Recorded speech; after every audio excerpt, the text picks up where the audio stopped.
Halo,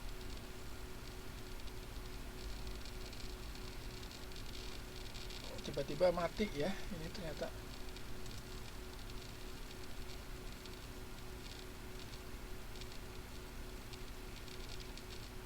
Oke, kita lanjutkan ya. Jadi biaya ini penting untuk eh, kita ketahui ya. Kita ketahui dalam pemasaran. Biaya pemasaran ini menunjukkan bagian dari pembayaran konsumen yang diperlukan untuk menutup biaya yang dikeluarkan dalam proses pemasaran. Meliputi apa saja? Biaya transportasi, biaya pengemasan, biaya penyimpanan, penggudangan gitu ya, biaya pemesanan, biaya merek dagang, pajak, bahkan biaya risiko kerusakan gitu ya. Jadi biaya-biaya ini harus kita ketahui dalam proses pemasaran.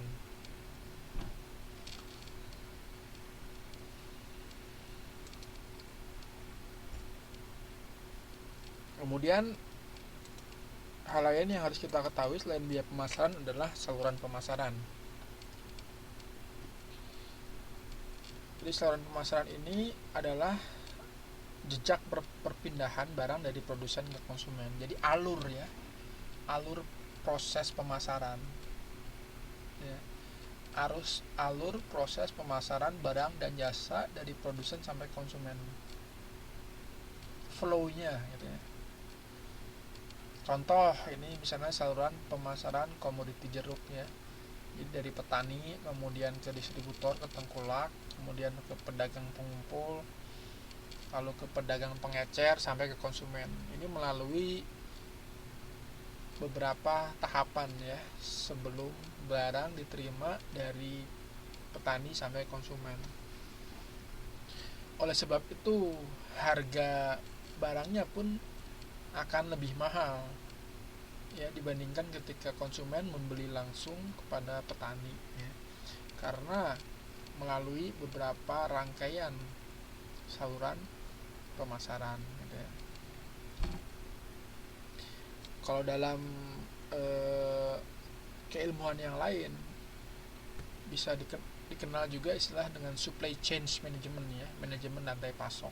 Itu juga terkait dengan saluran atau alur flow dari produk dari mulai hulu ke hilir, dari mulai produsen ke konsumen. Ini saluran pemasaran ya.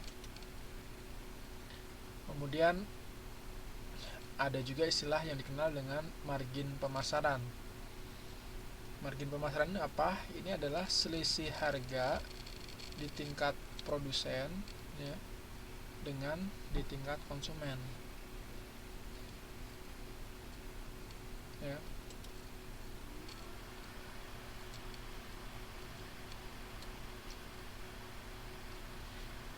Margin pemasaran ini berbeda dengan biaya pemasaran. Ya. Meskipun ada kemungkinan besarnya sama, tapi berbeda.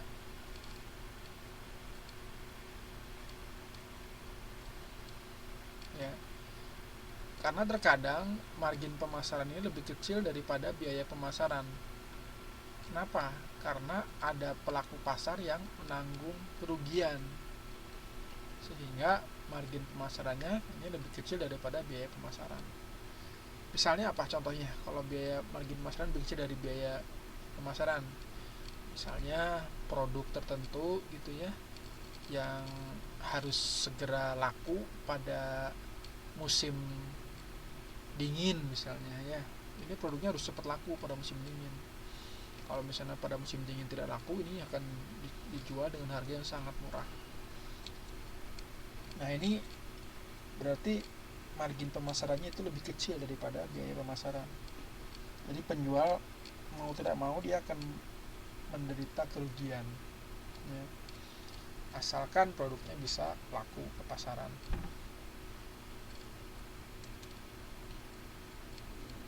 Nah, dalam analisis strategi pemasaran atau analisis pasar atau analisis pemasaran gitu ya,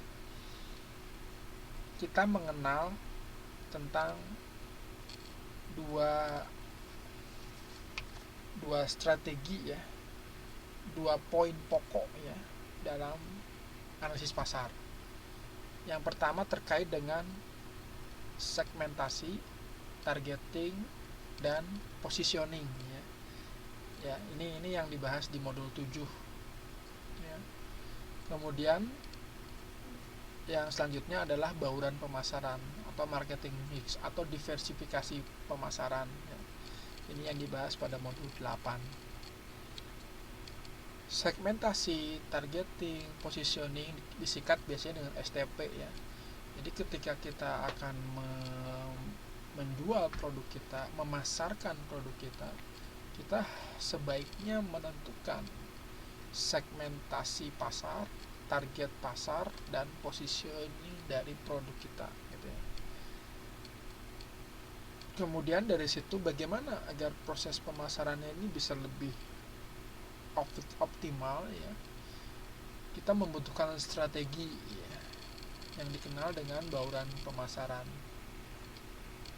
Nanti bauran pemasaran itu terkait dengan produk, price, place, promotion gitu ya, 4P ya.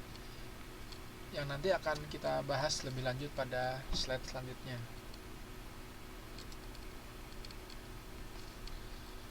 Nah, segmentasi ya, segmenting ini sangat penting sekali kita ketahui karena pemahaman tentang pasar ya ini saat ini sudah berkembang sangat luas dan berkembang menjadi berlapis-lapis istilahnya ya. Kenapa berlapis-lapis? Karena ada banyak lapisan, banyak golongan, banyak konsumen dengan karakter-karakter yang berbeda, dengan kriteria yang berbeda. Perbedaan ini bisa meliputi perbedaan selera, ya, perbedaan pendapatan, daya beli, tingkat sosial, sifat, gaya hidup, gitu ya. Ini karakter konsumennya yang berbeda-beda. Oleh sebab itu, ketika kita menawarkan produk kita, menjual produk kita harus pandai dalam menetapkan segmen pasar mana yang akan kita bidik gitu ya. Produk kita ini mau dijual untuk orang-orang seperti apa? Siapa konsumen yang mau membeli produk kita gitu ya. Ini salah satu langkah yang dilakukan dalam proses segmentasi pasar. Mengapa segmentasi pasar ini penting? Anda bisa melihat di sini perbandingan antara pemasaran dengan cara massal dan pemasaran dengan cara segmentasi. Ya.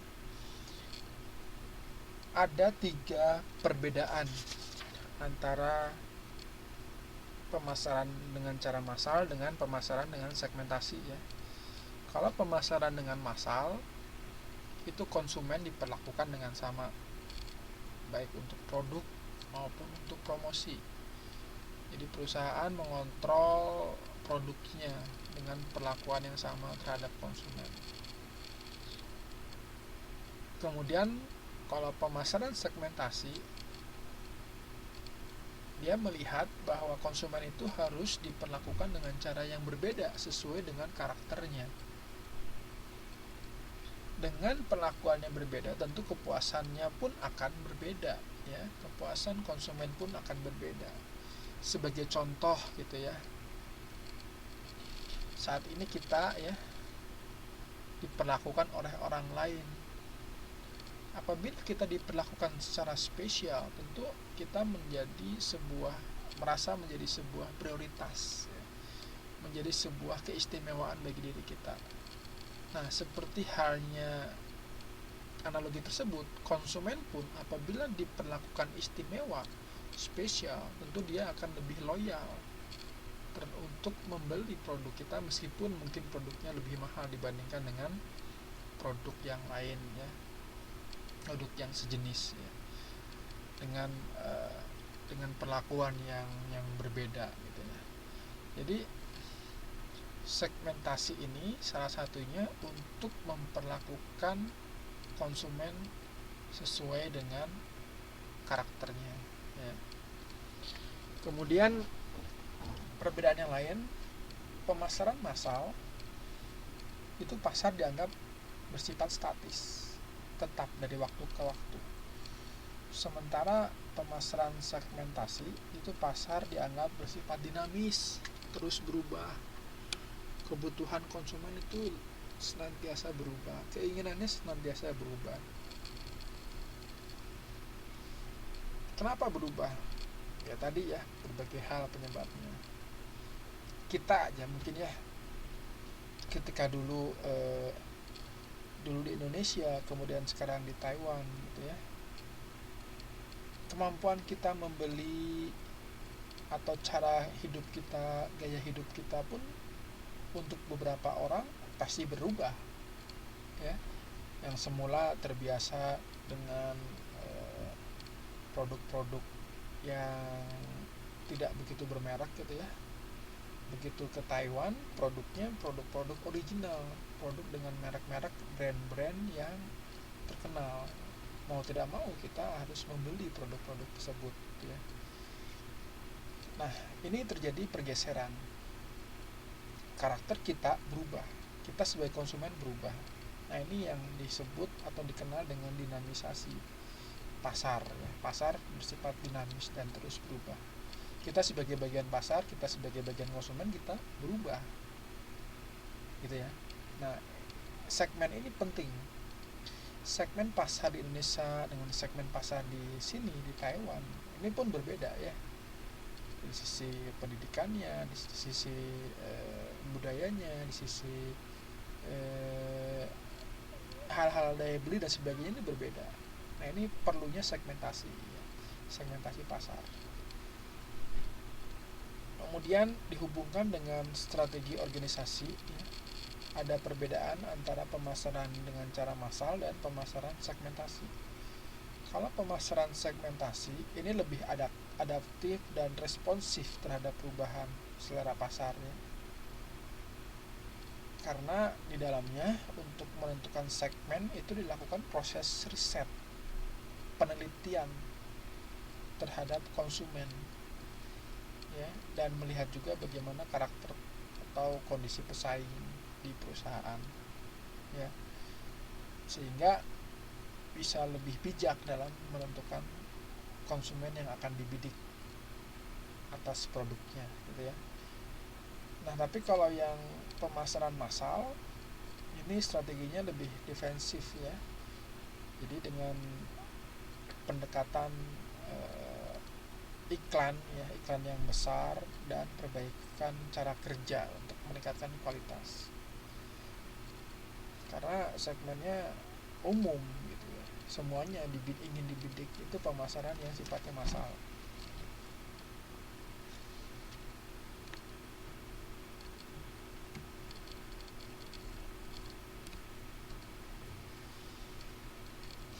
Jadi lebih spesifik yang mana antara segmentasi dengan pemasaran dengan segmentasi dengan pemasaran dengan cara massal? Lebih spesifik yang pemasaran dengan cara segmentasi ya gitu ya. Jadi kita bisa meningkatkan kualitas citra merek produk kita gitu ya, dengan segmentasi pemasaran.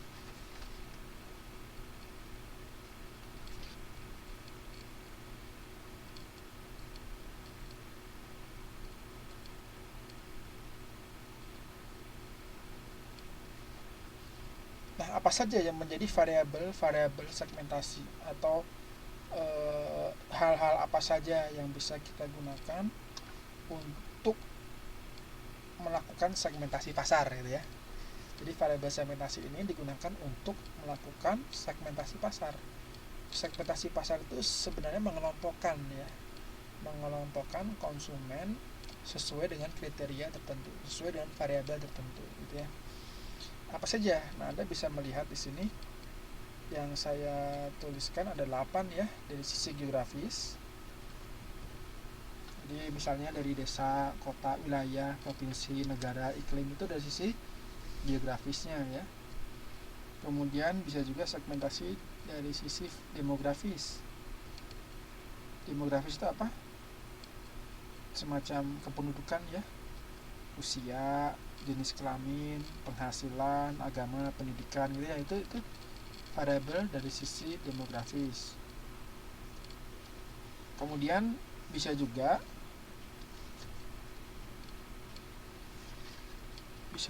dikelompokkan berdasarkan psikologis ya, psikografis.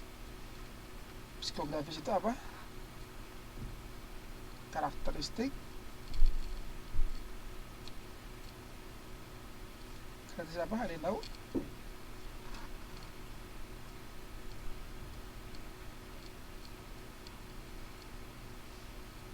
Jadi antara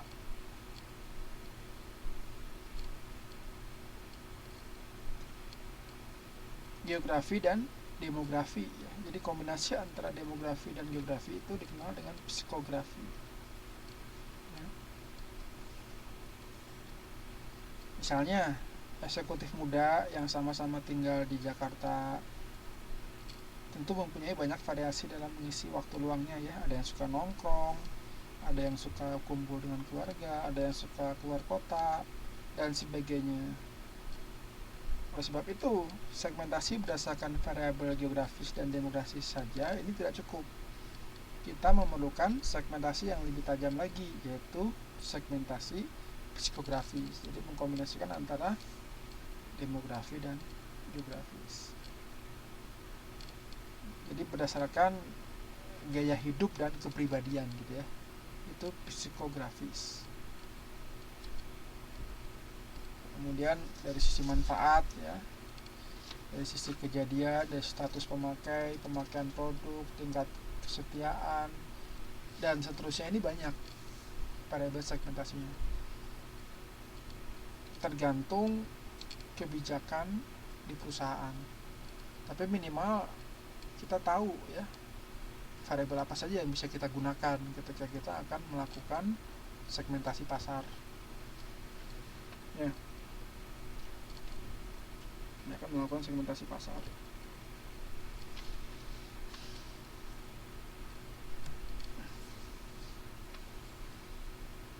Nah, setelah dilakukan kegiatan segmentasi pasar, langkah selanjutnya adalah melakukan target. Jadi segmentasi itu sudah dikelompokkan, konsumen yang akan kita bidik gitu ya, pasar yang ingin kita bidik. Kemudian setelah ada segmennya, langkah selanjutnya adalah melakukan targeting atau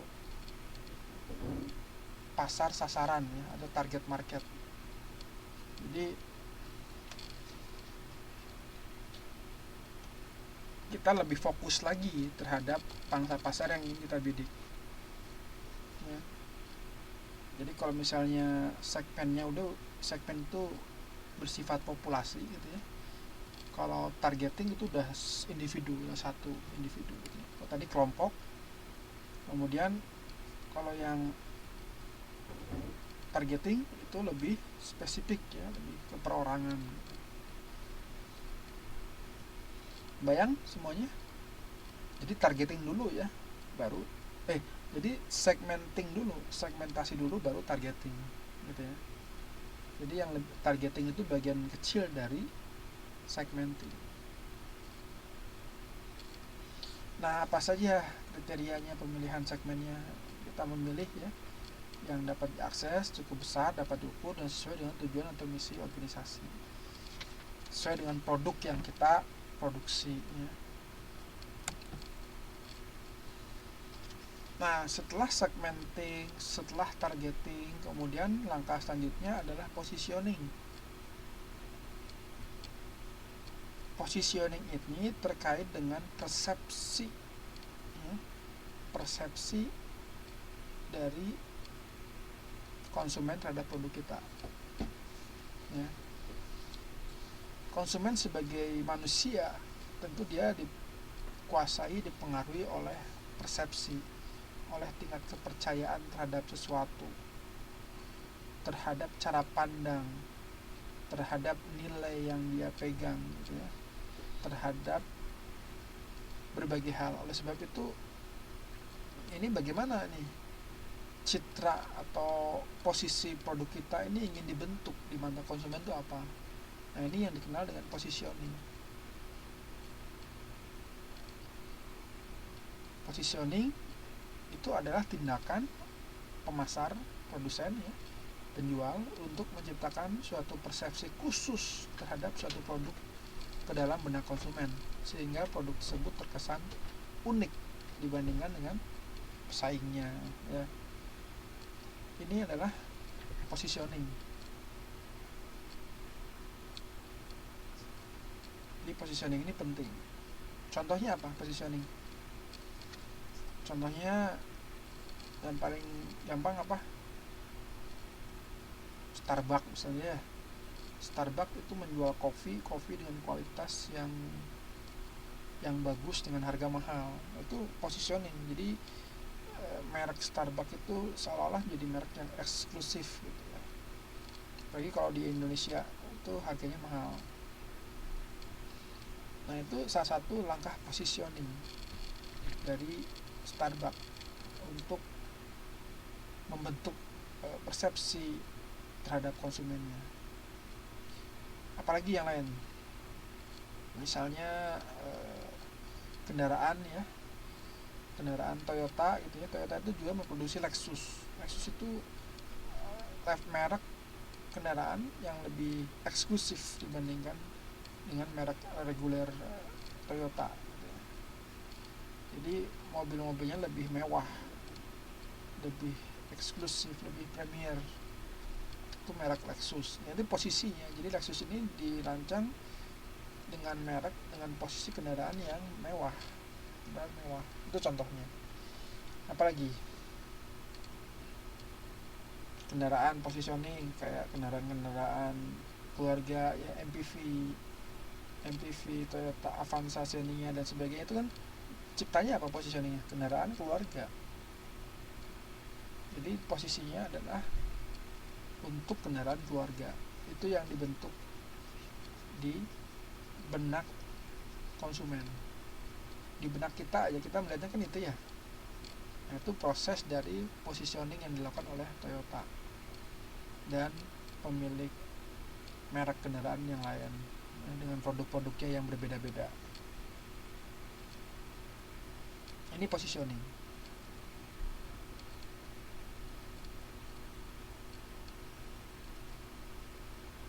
Dan positioning ini bukan sebatas slogan atau kata-kata atau ucapan saja, tapi memang sesuai dengan karakteristik produk yang ditawarkan gitu ya. Karakteristik produk yang ditawarkan. Nah, apabila dalam perkembangannya positioning ini sudah tidak sesuai lagi dengan kondisi pasar, maka bisa dilakukan perubahan positioning atau perubahan posisi produk, atau sering dikenal dengan istilah repositioning gitu ya. Jadi dirubah ini posisinya, kelasnya dinaikin atau kelasnya diturunkan ya, kalau istilah kendaraan mobil itu ya. Ini juga salah satu repositioning gitu ya, repositioning. Nah, jadi gitu ya. Jadi segmenting, targeting, dan positioning. STP ya, ini strategi dalam pemasaran, strategi dalam analisis pasar. Jadi kalau misalnya diberikan kasus tertentu tentang sebuah industri dan sebagainya, Anda diminta untuk menentukan segmenting, targeting, dan positioning. Anda harus bisa terbayang apa saja yang harus dilakukan. Yang pertama, segmennya di-clearkan dulu, deskripsikan secara jelas dengan produk untuk perusahaan tersebut. Kemudian setelah segmennya udah clear, jelas, targetnya lebih fokus lagi yang mana. Nah, itu ya. Setelah target, nah konsumen udah terbidik. Nah, kemudian apa yang ingin diciptakan dalam benak konsumen tersebut terhadap produk kita. Ini sebagai keunggulan produk kita atau keunikan produk kita dibandingkan dengan produk dari kompetitor kita atau produk-produk yang sejenis. Itu positioning. Jadi segmenting, targeting, positioning, nyambung semuanya tiga-tiganya. Itu ya, kebayang ya. Oke, lanjutkan. Nah, setelah segmenting, targeting, dan positioning, kemudian yang selanjutnya adalah pembauran pasar ya, bauran pemasaran atau marketing mix. Marketing mix atau diferensiasi produk istilahnya. Jadi banyak istilah ya yang mendeskripsikan tentang marketing mix. Ada yang nyebutin strategi bauran pemasaran, ada yang menyebutkan diferensiasi produk gitu ya. Tapi intinya konsepnya sama.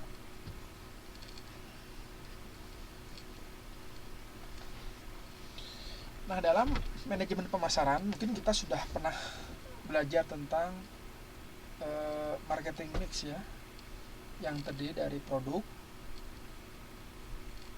price atau harga, kemudian promotion, dan place ya, atau distribusi, lokasi ya.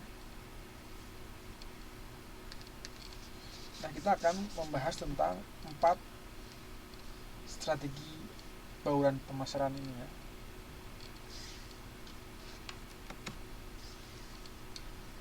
Apa sebetulnya pengertian dari marketing mix? Jadi bauran pemasaran itu adalah seperangkat alat pemasaran yang digunakan perusahaan untuk mencapai tujuan pemasaran dalam memenuhi target pasarnya. Jadi alat ya, alat untuk mencapai target pasar gitu ya. Alat untuk mencapai tujuan pemasaran, untuk memenuhi kebutuhan demand dari target pasar, itu marketing mix.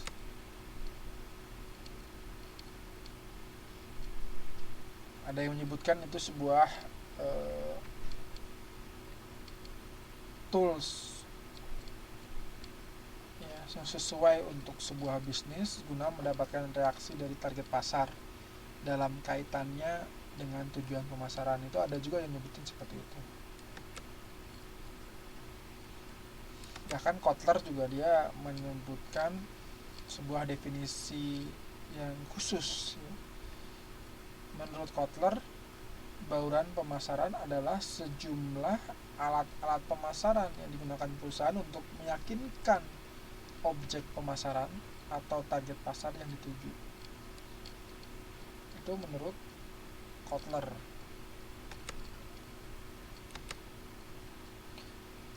Menurut buku di marketing management, jadi bauran pemasaran adalah sekumpulan dari variabel-variabel pemasaran yang dapat dikendalikan yang digunakan oleh suatu badan usaha untuk mencapai tujuan pemasaran dalam pasar sasarannya. Ya, itu menurut buku marketing management. Kemudian ada juga menurut Payne. Jadi itu adalah unsur atau elemen internal yang penting untuk membentuk program pemasaran sebuah organisasi. Ya, itu menurut Payne ya. Jadi ini banyak definisi tentang marketing mix atau bauran pemasaran. Jadi kebayang ya. Jadi ini adalah tools, ini alat, ini media. Untuk apa? Untuk menjual produk agar bisa memenuhi kebutuhan dari target pasar kita gitu ya. Kebayang? Oke, selanjutnya lebih jelas lagi ya. Nah, ini pengembangan yang pertama ya tentang marketing mix yang dikenal dengan 4P ya, yang dibahas di modul ini yang ini, price, product, promotion, and place. Namun dalam perkembangannya ini berkembang lagi menjadi 7.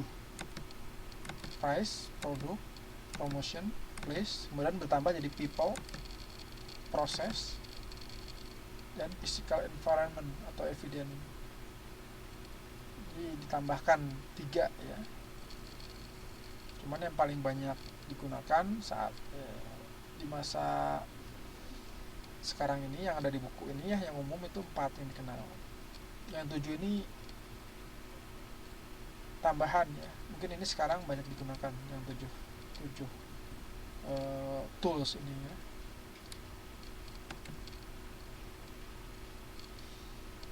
Nah, bagaimana penjelasannya atau gambaran ya terhadap marketing mix ini? Yang pertama adalah produknya. Jadi produk ini berhubungan dengan strategi produk ya, tools, alat-alat untuk mencapai target pasar kita. Kita harus membentuk citra dalam produk kita. Kita memberikan apa yang ingin kita tonjolkan, misalnya dari sisi keragaman produk, dari sisi kualitas, desain, ciri, mereknya gitu ya, kemasannya, ukuran, pelayanan, garansi, imbalannya, bonus dan sebagainya. Nah, ini strategi di bidang produknya. Jadi kita menawarkan produk yang berkualitas misalnya, agar target pasar kita mau untuk membeli produk kita.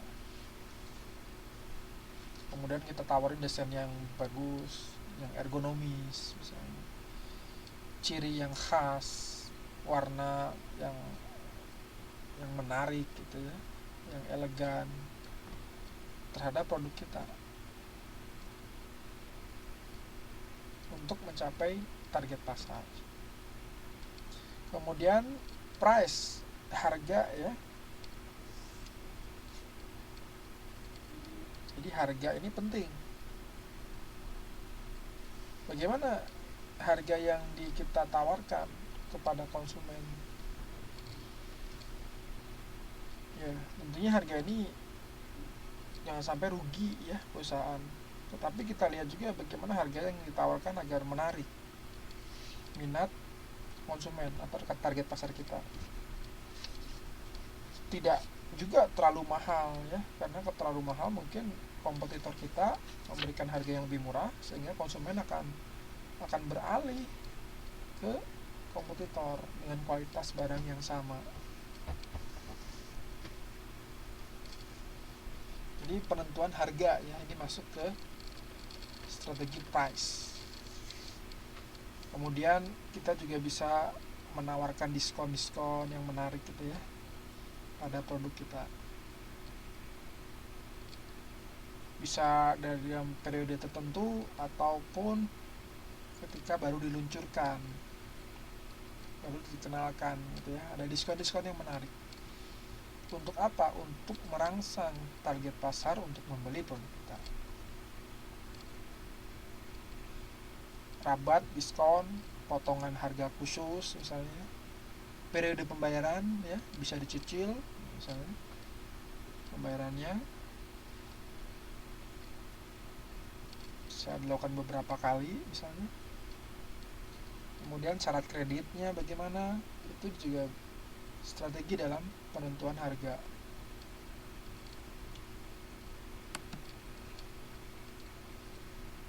Nah, kemudian yang lain adalah tentang place ya, cara mendistribusikan, cara mengantarkan produk kita kepada konsumen. Ini juga penting, strategi biar konsumen bisa mendapatkan produk kita ya. Ini berhubungan dengan saluran pemasaran misalnya. Ini apakah distributornya banyak di wilayah tertentu gitu ya, tokonya banyak nggak gitu kan ya, mudah dicari nggak barangnya. Ini berhubungan dengan place. persediaannya bagaimana nih ketika sudah banyak toko yang jual, ternyata di masing-masing toko persediaannya cuma satu. Kita butuh nggak ada. Nah gitu ya, persediaan ini berhubungan juga. Contoh beberapa bulan yang lalu terkait dengan iPhone 6 ya, ketika kita mengunjungi counter Apple Store, itu ternyata produk yang baru diluncurkan ini susah sekali untuk mencari iPhone 6, terutama yang 64 GB itu susah sekali, barangnya kosong, persediaannya tidak ada. Nah ini juga sebuah catatan, konsumen jadi sulit untuk memperolehnya. Baru beberapa bulan kemudian baru bisa banyak gitu ya. Nah ini apabila dibiarkan kosong misalnya, tentu konsumen akan beralih ke produk yang lain, sehingga saluran pemasaran ini harus menjadi perhatian juga dalam strategi pemasaran. Kalau di Indonesia ada yang menarik, masih ingat atau kenal dengan produk keripik pedas ya, Maicih, tahu Maicih, Karuhun, itu produk keripik yang khas dari Jawa Barat ya. Itu ketika awal mula dipasarkan, dalam memperolehnya mereka menggunakan sebuah strategi yang unik. Jadi melalui Twitter, media Twitter. Jadi Dimension di Twitter saat ini sedang berada di lokasi tertentu. Jadi bagi kalian yang ingin membeli produk Maicih gitu ya, bisa datang ke lokasi tertentu. Kan zaman dahulu itu dia menggunakan kendaraan untuk pemasarannya, menggunakan mobil. Dan tempatnya itu sering berubah-ubah. Pada awalnya kita melihat ya, oh ini susah dapatnya gitu ya, produk keripik pedas ini susah sekali mendapatkannya. Namun di samping susah, justru ini juga menciptakan sebuah nilai tertentu. Jadi produk ini lebih eksklusif akhirnya. Jadi kalau kita konsumen ingin merasakan rasanya keripik pedas, itu harus mengikuti kemana penjualnya menjajakan keripik pedas gitu ya, menjajakan barang dagangannya. Jadi eksklusif jadinya. Ini mendapatkan memberikan nilai tambah yang lebih terhadap produk juga ya. Jadi menarik ya terkait dengan place ya, saluran pemasaran. Jadi kembali, ini targetnya mau apa, siapa. Kalau targetnya udah jelas, targetnya kebetulan ketika itu anak-anak muda ya, anak-anak muda itu senang untuk berpetualang. Jadi dia menjualnya pun ke tempat-tempat yang khusus, sehingga konsumen ikut mengejar dan sebagainya.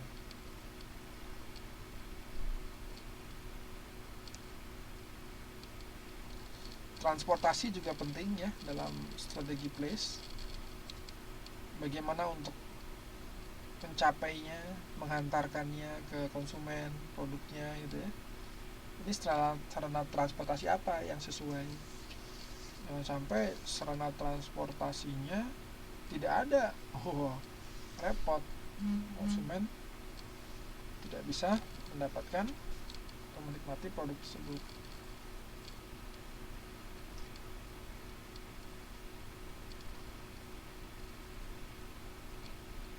Kemudian yang selanjutnya adalah promosi. Nah, P yang keempat adalah promotion. Ya. Jadi promotion ini berkaitan dengan promosi penjualan. Bagaimana bisa merangsang konsumen untuk membeli. Dan promosi ini tidak harus dilakukan terus-menerus, bisa dalam periode tertentu. Ya, jadi ada strategi juga dalam promosi sendiri. Jangan sampai promosinya jadi nggak seperti promosi karena terus-menerus. Ya. Jadi promosi itu seolah-olah memberikan waktu spesial bagi konsumen untuk membeli. Kalau tidak membeli pada waktu tersebut, mungkin nggak dapat promosi gitu ya. Nah itu yang ingin dibangun di dalam citra atau persepsi konsumen.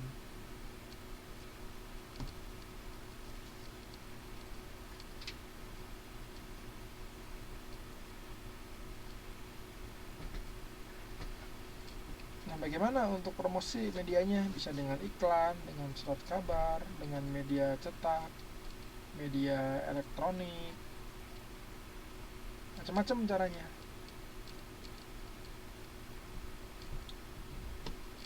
Ya,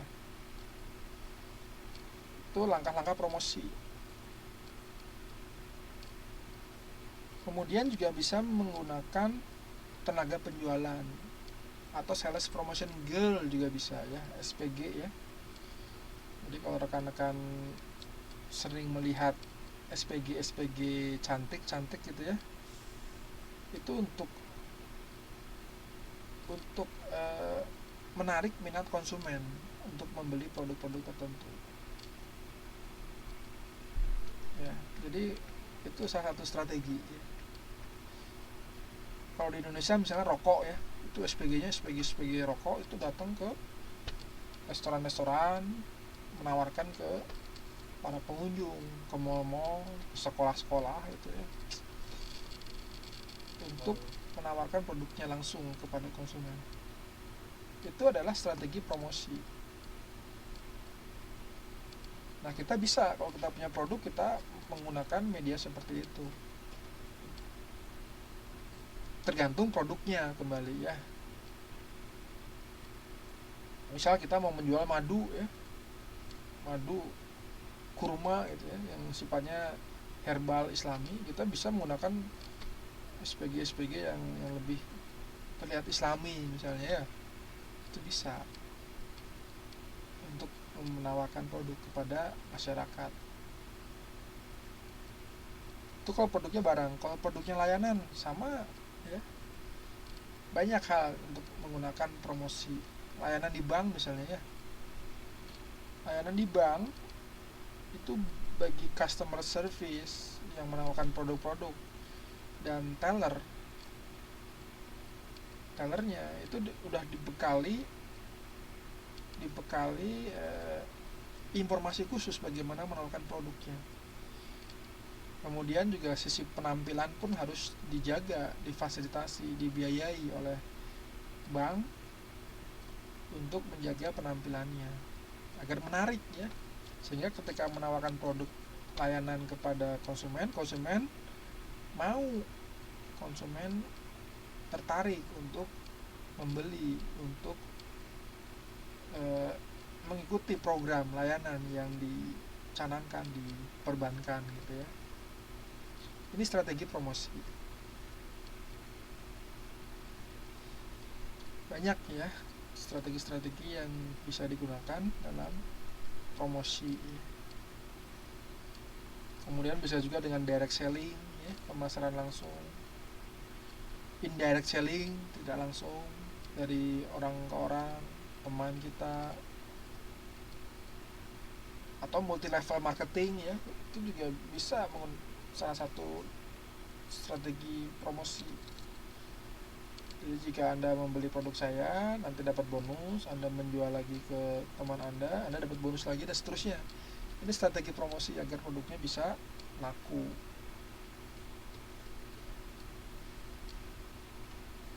Jadi banyak sekali media, tools, alat-alat yang bisa kita gunakan untuk proses pemasaran, untuk agar target pasar kita mau untuk membeli produk yang kita tawarkan.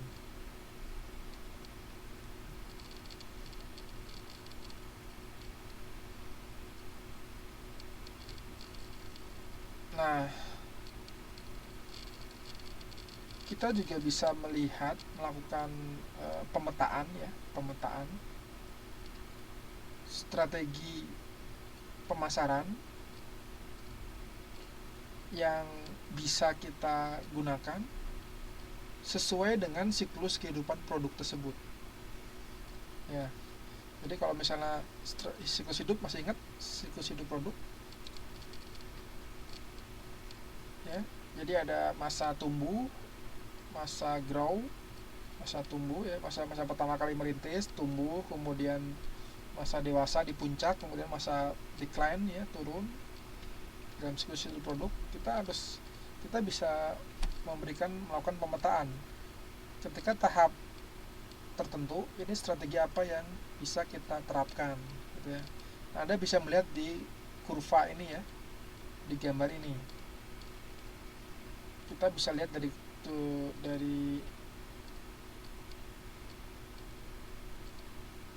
5 kriteria ya, 5 poin ya. Tujuannya, strategi produknya apa, strategi promosinya apa, strategi distribusinya apa, strategi harganya bagaimana. Nih contohnya ini lumayan berguna ini ya, dengan Anda mempelajari tentang siklus hidup produk yang akan dijual ya, yang dipasarkan, maka Anda bisa menyusun strategi yang cocok agar produknya tetap laku di pasaran. Ya, siklus hidup produk itu ada 4 secara umum ya. Ketika mulai merintis ya, pengembangan mereknya, pengenalan, kemudian setelah grow, penguatan,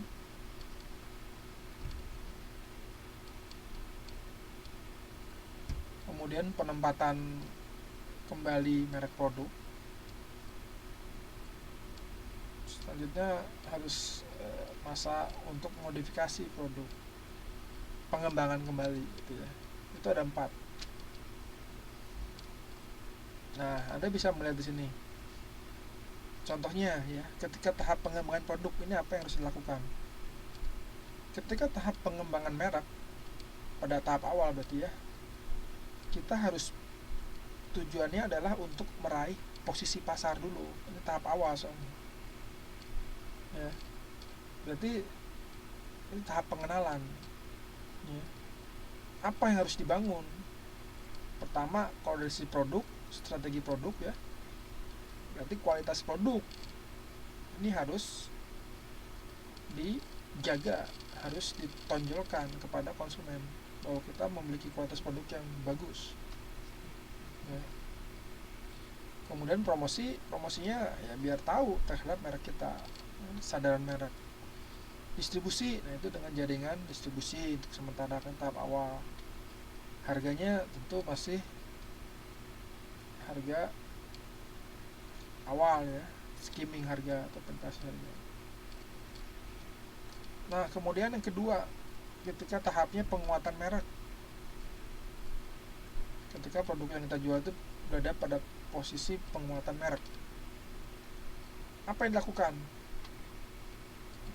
Ini udah lumayan ya, udah mulai dikenal. Maka selanjutnya tujuannya adalah memperluas target pasar, jadi agar bisa menjangkau lebih luas lagi pasarnya. Nah, strategi produknya, konsumen ini relatif udah tahu terkait produk kita. Nah, langkah kita adalah melakukan improvement. Kita mencari kelemahan dari produk kita untuk kita perbaiki. Kemudian promosinya ini harus lebih luas lagi ya, tinggal penyebaran informasi. Kemudian distribusinya kita perluas jaringannya. Jadi kalau sebelumnya cuma jaringan distribusi saja, lanjutnya ini lebih luas lagi.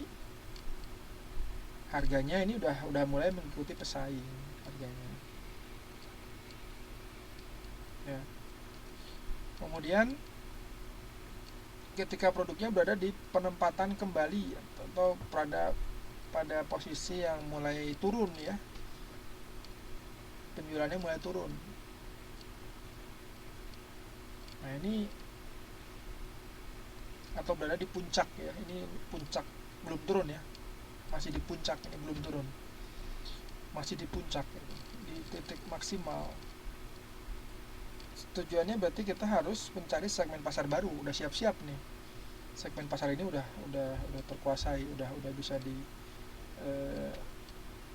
dipenuhi gitu ya. Berarti kita harus siap-siap untuk mencari segmen pasar baru. Nah, strategi produknya kita sesuaikan atribut produknya, apa pelengkapnya kita berikan terhadap produk kita ya. Produk komplementernya misalnya, itu kita tawarkan. Karena produk kita udah dikenal, udah luas jaringannya, kita tambahkan produk komplementernya biar konsumen lebih puas gitu ya. Kemudian distribusi harus kita pelihara jaringannya, jangan sampai konsumen sulit untuk membeli atau memperoleh produk kita ya. Ini produknya udah laku gitu ya ceritanya, ketika berada di posisi yang puncak ya. Strategi harganya kita udah berani nawarin diskon, jadi konsumen lebih tertarik lagi ya, udah kenal, ada diskon, jadi ingin semangat untuk membeli. Nah, kemudian ketika udah tahapannya mulai penurunan ya, usia produknya udah mulai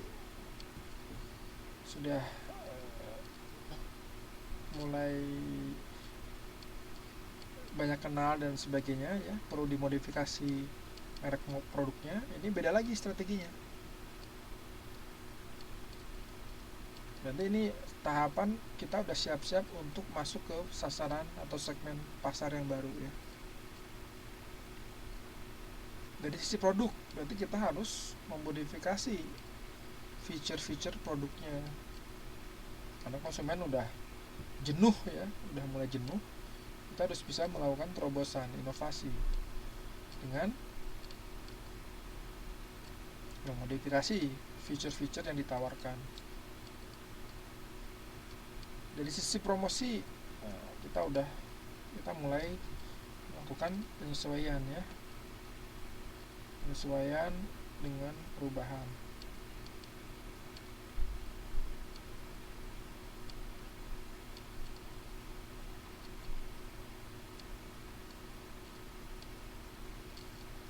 Nah, strategi terhadap saluran distribusi ini udah mulai, karena permintaannya udah mulai berkurang, kita harus melakukan reorientasi saluran distribusi ya. Nah, ini ketika tahap modifikasi merek produk ini, tim pengembang produk, tim research and development di perusahaan ini harus segera meluncurkan produk baru gitu ya, agar bisnis di perusahaan ini bisa tetap bertahan menghadapi perkembangan pasar ya. Nah, strategi harganya lebih stabil ya, tidak berubah-ubah ketika di tahapan ini. Nah, itu ya, jadi gambaran strategi seperti apa yang bisa kita gunakan terkait dengan siklus hidup produk yang kita jual. Jadi strateginya apa saja yang sesuai.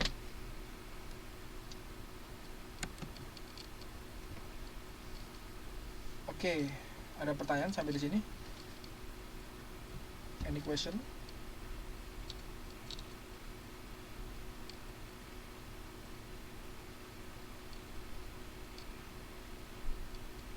Tidak? Belum ya. Oke. Nah, ini contoh ya. Contoh kasus analisis kasus bisnis ya, yang terkait dengan analisis pemasaran. Anda bisa melihat dari buku modul Anda pada halaman 9.4 PT Adijaya ya.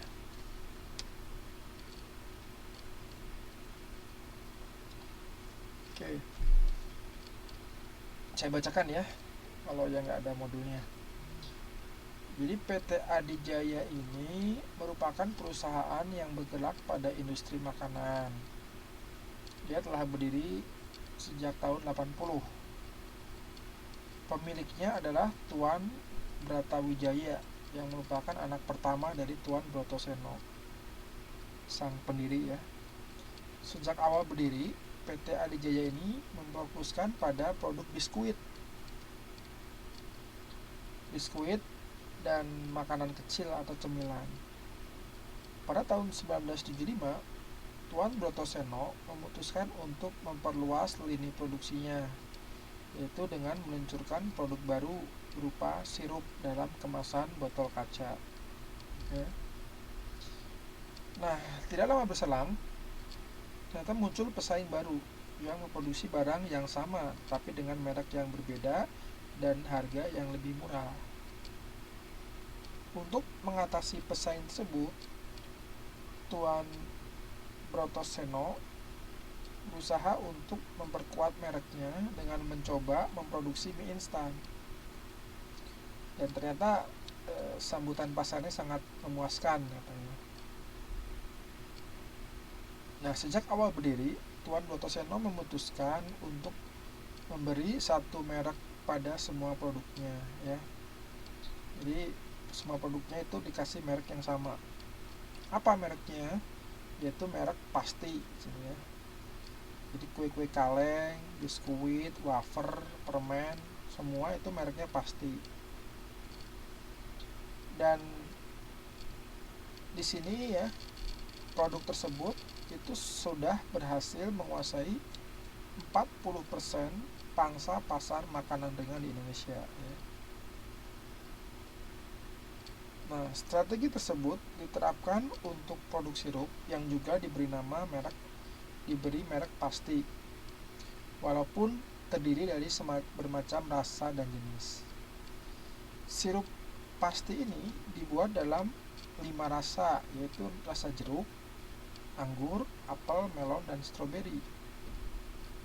Sirup pasti ini juga terdiri dari 2 jenis sirup ya, sirup murni dan sirup susu. Mereknya semuanya sama, yaitu merek pasti. Kenapa pasti? Karena mereknya udah melekat di benak konsumen selama lebih dari 20 tahun. Demikian juga dengan produk mie instan ya, diberi merek yang sama, merek pasti. Nah, pertanyaannya nih. Yang pertama, tentukan strategi apa yang digunakan Tuan Brotoseno dalam hal merek untuk mempertahankan posisi pasarnya. Yang kedua, jelaskan kelebihan dan kelemahan strategi tersebut serta kaitkan dengan kondisi PT Adijaya sehingga memilih strategi tersebut. Nah, menurut Anda bagaimana nih untuk menjawab pertanyaan ini terkait dengan analisis pemasaran?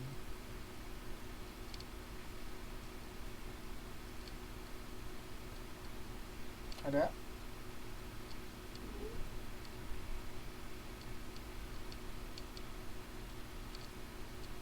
Jadi mereknya itu sama ya. Jadi semua produknya dikasih merek yang sama. Nah, ini strategi yang dikenal dengan strategi family brand atau merek serumpun. Jadi semua produknya dari PT yang sama itu merek yang sama semuanya, apapun produknya. Ya, ini dikenal dengan strategi family brand atau merek serumpun. Nah, ini yang dipakai oleh Tuan Brotoseno, yaitu untuk menjawab pertanyaan nomor 1. Yang kedua, apa kelebihan dan kelemahannya dari strategi tersebut? Kelebihannya apa? Kalau mereknya udah terkenal, maka produk yang lain pun dengan merek yang sama itu juga mudah dikenali ya. Sehingga dampaknya adalah kelebihannya bisa menghemat biaya promosi. Jadi promosinya tidak perlu terlalu gencar ya. Jadi karena udah dikenal oleh konsumen ya, cukup dengan menambah atau memperkenalkan produk baru gitu ya. Itu kelebihan yang pertama. Yang kedua, dapat membina kesetiaan atau loyalitas ya terhadap kelompok produk yang lainnya gitu ya. Jadi bisa menimbulkan loyalitas ke produk yang sama. Contoh banyak ya kalau di produk-produk di sekitar kita ya, produk biskuit ini ya, produknya sama semua mereknya, kayak Nestle semua, susu ada, biskuit ada, semuanya ada. Nah ini bisa meningkatkan loyalitas konsumen. Kalau puas terhadap satu produk, maka dia biasanya terhadap produk yang lain dengan merek sama dia juga senang.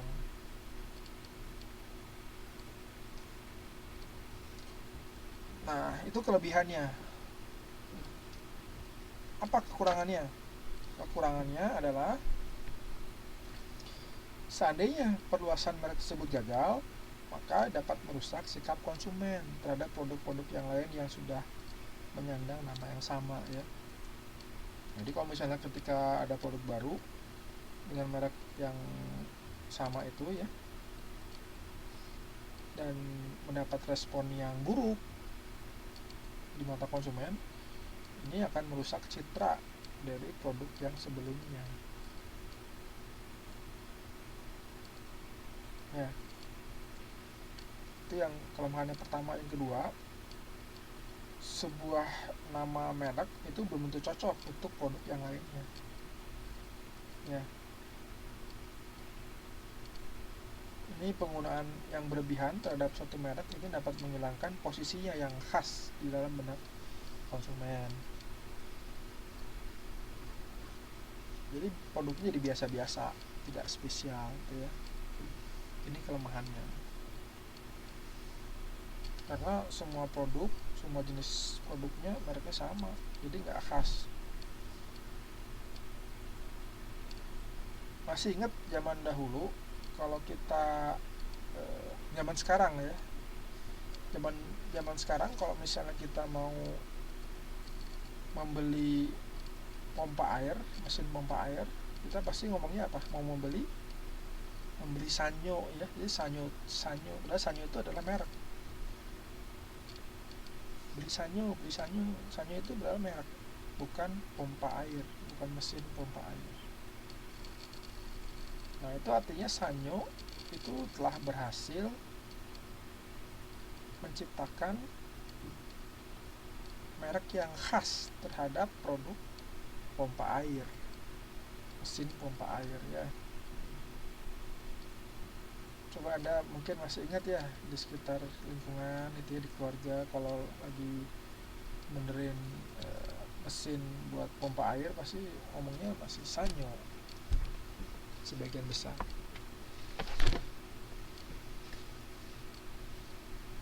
Apalagi contohnya selain pompa air ada?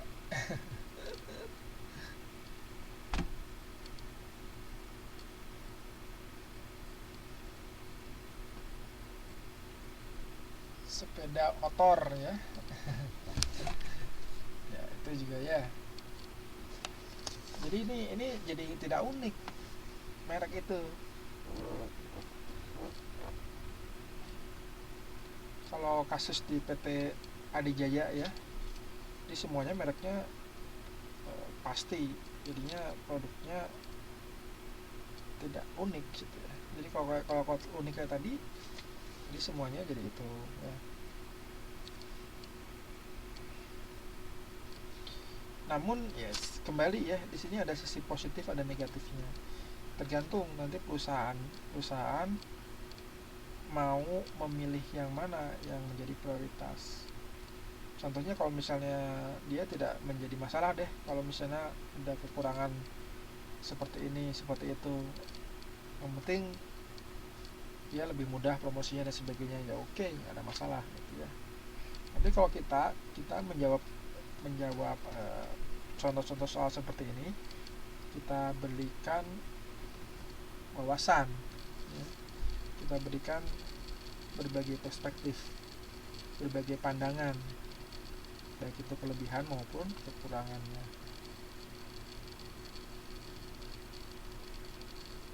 Sepeda motor ya disebut Honda ya kalau di Jawa, ya itu ya, naik Honda padahal mereknya Yamaha gitu, mereknya Kawasaki. Nah, itu menjadi ciri khas.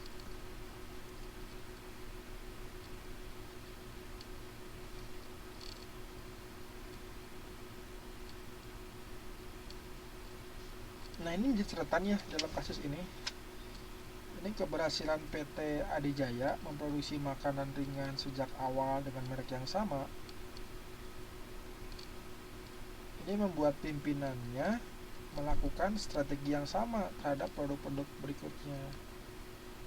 Hal ini karena merek pasti itu telah melekat di benak konsumen dan telah memiliki citra yang baik.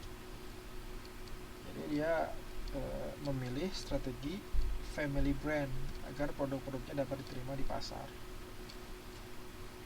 Jadi kalau misalnya kita mau menawarin produk, terus produk kita udah diterima bagus dengan merek tertentu, ya kita pakai lagi dengan merek yang sama, itu lebih mudah diterima ya, karena kualitasnya sudah teruji. Kayak merek Iger ya, Iger di Indonesia ya, itu pada awalnya kan tas ya, tas bagus kualitasnya, sekarang berkembang, ada tas, ada dompet, ada sepatu, banyak mereknya sama Iger,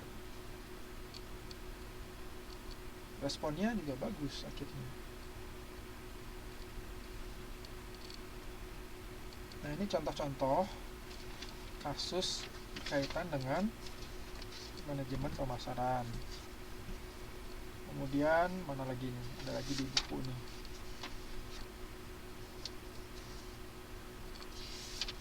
Saya coba buka, saya cek.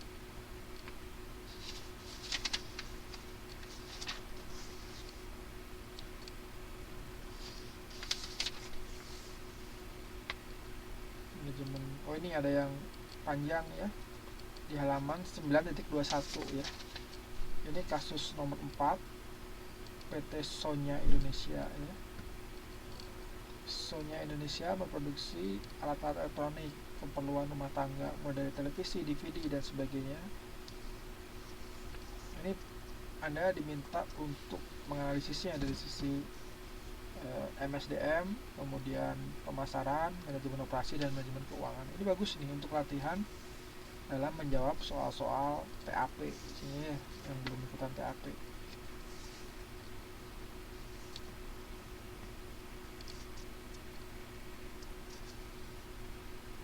Nah, sampai di sini ada yang ingin tanyakan nggak terkait dengan analisis pasar? Jadi kebayang ya analisis pasar itu seperti apa? Kemudian contoh-contoh kasusnya itu bagaimana ya?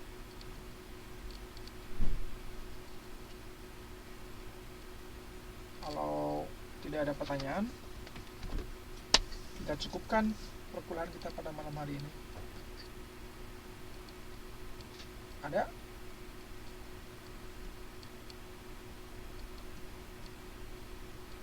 Tidak ada? Baik. Kalau tidak ada pertanyaan, ya saya atas nama pribadi mengucapkan terima kasih atas perhatiannya selama satu semester ini ya, selama 8 kali pertemuan kita bertatap muka maupun dengan media online seperti saat ini. Saya mengucapkan terima kasih banyak ya. Kemudian saya juga mengucapkan mohon maaf apabila ada kesalahan, ada kekurangan, ada kelemahan dalam penyampaian, dalam penyajian, dalam penggunaan bahasa yang mungkin sulit dipahami, dalam aspek-aspek teknis ataupun aspek-aspek yang lain.